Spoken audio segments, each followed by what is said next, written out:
Ayan, isang mapagpalang araw po ang aming hatid sa inyo mga kapatid mula po sa Ambaking Pabo Farm. For today's video mga kapatid, pag-uusapan po natin is ano po yung klase ng pabo ang magandang alagaan. Kasi marami na pong klase ng pabo ngayon dito sa atin na available. At yung iba, humihingi po sila ng idea kung ano daw yung magandang alagaan. At ito po, samahan niyo po ako. Here we go, let's go! Ambaking Pabo Farm, kuhanap mo'y kakaibang sarap. Ambaking Pabo Farm, walang katapat. Bali mga kapatid, nakadepende po kasi yan sa ating budget. At yung mga availability na mga patuka, pakain sa ating area, dyan po yun talaga nakabase kung ano po yung magandang alagaan. Unang-una talaga sa budget. Pero di bali na, bibigyan ko po kayo ng idea nang sa ganun is lumawak po ng konti ang inyong idea pagdating po sa pabo kung magsisimula pa lamang po kayo. At the same time, magkaroon din kayo ng idea kung magkano po yung presyuhan ng pabo ngayon sa panahon na ito. Magsisimula po tayo dito po sa ating pinakamahal na klase ng pabo. Pasensya na naman po mga kapatid, hindi po masyadong maganda itong aking pabuhan dahil ayun nga sa kadahilan ng hindi po sa akin ang lupa na akin pong nilalagyan ng pabo sa ngayon. Ayan, ikikigamit lamang po tayo. Bali mga kapatid, ito po yung broad-breasted Nicholas White. Ayan. Sa ngayon, isa po ito sa mahal na klase ng pabo. Ayan. So, kung magtatanong po kayo, itong broad-breasted mga kapatid is tawag dito. Isa po ito sa pinakamahirap paramihin na klase ng pabo. May bronze po ito mga kapatid, black bronze. Dito po sa kabila yung ating black bronze. Ayan po sila. So, yung broad-breasted po mga kapatid, kung magtatanong po kayo magkano ito ngayon, yung 1 month old na sisiyo ng broad-breasted mga kapatid is nasa 3,000 to 4,000 po isang piraso niyan. Ayan. O ganyan po yung range ngayon, depende po sa breeder. Nasa 3,000 to 4,000 po isang piraso na 1 month old. Mapa Nicholas White o mapa black bronze na broad-breasted. Isa pa pala mga kapatid, ito pong broad-breasted mga kapatid, ito po yung pabo na malalaki o pinakamalaki na klase ng pabo. Yung mga lalaki nito mga kapatid is lumalagpas po sa 20 kilos ang timbang. Yung babae 10 to 13 to 15, yung iba 15. So, mahigit po sa 10 kilo ang babae nito. So, yan po yung pagkakakilanlan ng broad-breasted. Mabibigat po sila na klase ng pabo. Bali mga kapatid, ito naman po yung Bourbon Red. Ito po yung isa po sa may pinakamagandang kulay ng pabo. Itong Bourbon Red. Yang pagiging dark chocolate po nila. Ayan po.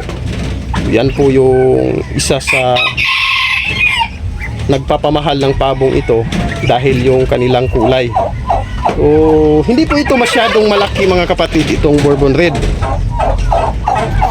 Sa ngayon po, depende rin po sa breeder kung magkano nila binibinta yung sisiw nito. Yung range ngayon mga kapatid, dito nga sa akin, pagpalagay na lang natin, dito lang presyo sa akin. Depende kasi ito sa sa breeder eh. Yung range nito mga kapatid is nasa 1.5 to 2.5.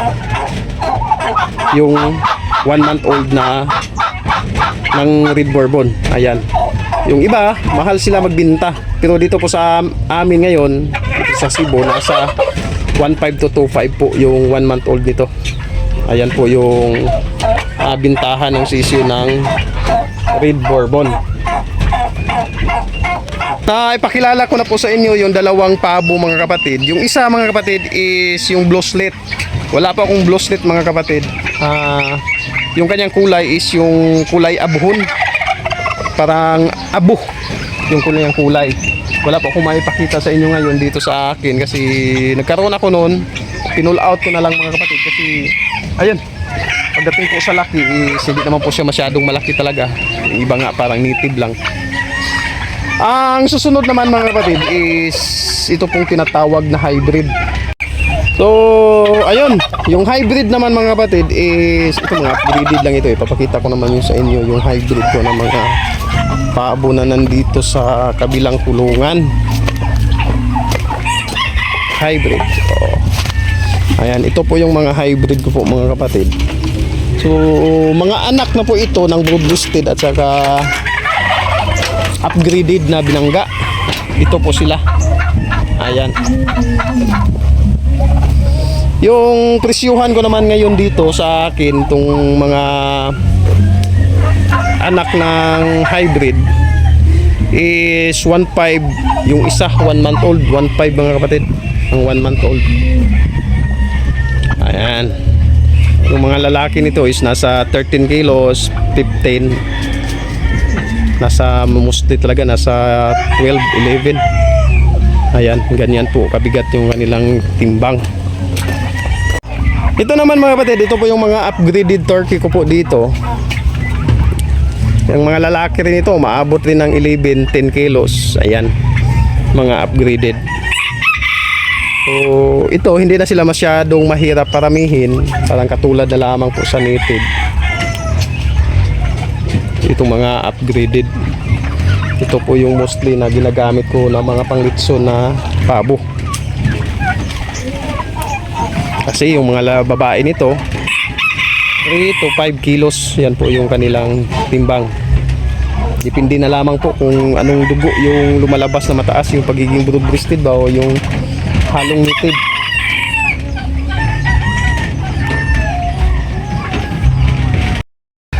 Ang huli mga kapatid na ipapakita ko sana sa inyo is yung pong native. So, ito na lamang po yung masasabi ko po sa inyo.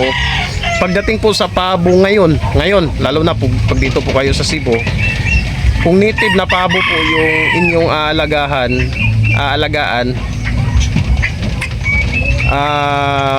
masasabi ko po is mahina po yung binta.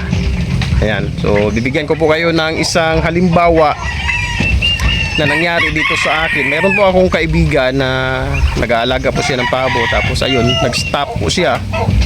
Nilagay niya dito sa aking pabuhan yung kanyang 12 pabo na nilagay niya sa akin. Meron po doon na 2 lalaki. Yung 2 lalaki naibinta ko po. And then nagbinta rin ako ng 2 babae. Doon po sa regular customer ko na po na naglilitson po ng pabo. Ang nangyari, hanggang doon lamang po siya sa 2 babae. Kasi yung 2 lalaki, ibang customer ko po yung nakabili. Ayun. Yung tao na yun, nang binili na yung lalaki, talagang umayaw po siya sa babaeng native na pabo na nilagay dito sa aking pabuhan para ipabinta. And then, yung isang customer ko naman po na maglilitso ng pabo, bumili po siya ng 2 pirasong babae. Ayun, binabaan ko po ng konti yung presyo nun kumpara sa regular na price ko po dito sa aking mga pabo na upgraded. Ang nangyari mga kapatid, nung bumalik na po siya, umayaw rin po siya sa native. Ayun nga, base po sa 2 customer ko po na naglilitso ng pabo, talagang naliliitan po sila sa native na pabo at parang lugi raw. Ang isa po talaga sa rason doon is sanay na kasi sila sa aking mga upgraded na pabo. Ito kasi mga upgraded mga kapatid, ayan, mabilog, malaki po talaga yung pangangatawan. Ayun nga, 4 months old pa lamang po pwede na pong malitson talaga. Tapos pag native, sobrang liit po. So, ayun po yung mai-advise ko po sa inyo kung sakali man mag-aalaga po kayo ng pabo. Hanggat maaari po, wag na lamang po kayong magsimula sa native. Mas maganda kahit upgraded na lamang po mga kapatid. Ayan, kung maghanap po kayo ng upgraded, marami po tayo niyan dito. I-PM nyo lamang po ako mga kapatid kung magkano po yung upgraded. So, ayun. Ang pinaka ideal na maibahagi ko po sa inyo pagdating po sa pabo mga kapatid. Ayun po, mayroon po tayong mga iba-ibang klase ng pabo. broad-breasted, Bourbon Red, hybrid. Yung hybrid po mga kapatid, dalawang line na po yun na pinag-cross. Pagpalagay natin native, ibinangga sa broad-breasted yung anak niya is hybrid na yun. Yun, magaganda po yung pabo na yun mga kapatid. Pero ang pinakamahirap po talagang paramihin is yun pong broad-breasted mga kapatid. Itong upgraded hybrid, okay na, madali na. Kumbaga, parang native lang.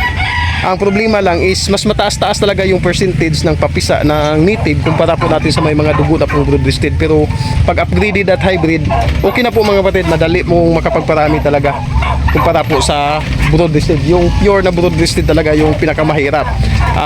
Iwan ko lang kasi marami pong nag-aalaga ng broad-breasted. So maaari nyo pong i-comment dyan mga kapatid kung tama po ba yung aking analyze na mahirap pong paramihin talaga yung broad-breasted. So ayun po mga kapatid, hindi ko po nabanggit kanina, pero yung mga dati na po nakasubaybay sa aking mga video, 2 years ago na po nang pinalitan ko po yung mga native turkey ko po. At nag-upgrade po ako, nagsimula po ako sa hybrid, ayan. Tapos nagdagdag ng broad-breasted. So ngayon, marami na po tayong materialis na magagamit para pag-produce ng upgraded na pabo. Ayan. So sana po nakabigay ito ng kaunting information sa inyo mga kapatid. At the same time, yung presyo po na ibinigay ko po sa inyo, estimated po yun mga kapatid. Depende po talaga yun sa breeder. Ayan. So wala pong fixed price. Pagdating po talaga sa pabo sa panahon ngayon mga kapatid, wala pong fixed price. Nakadepende po yan sa breeder kung magkano po nila binibinta per kilo or per pieces. So sana po mga kapatid nakabigay po ito ng kaunting impormasyon. Parang tawag dito, parang nakalimutan ko na po kung paano mag-vlog. Ganun pa man, unti-untiin po nating ibalik na mag-vlog po tayo patungkol po sa pabo. Hanggang dito na lamang po mga kapatid. Maraming salamat po sa inyo. Lagi nyo pong tandaan, ang paggawa ng mabuti ay di nagbubunga ng masama. Salamat po sa Diyos, pag-ibig.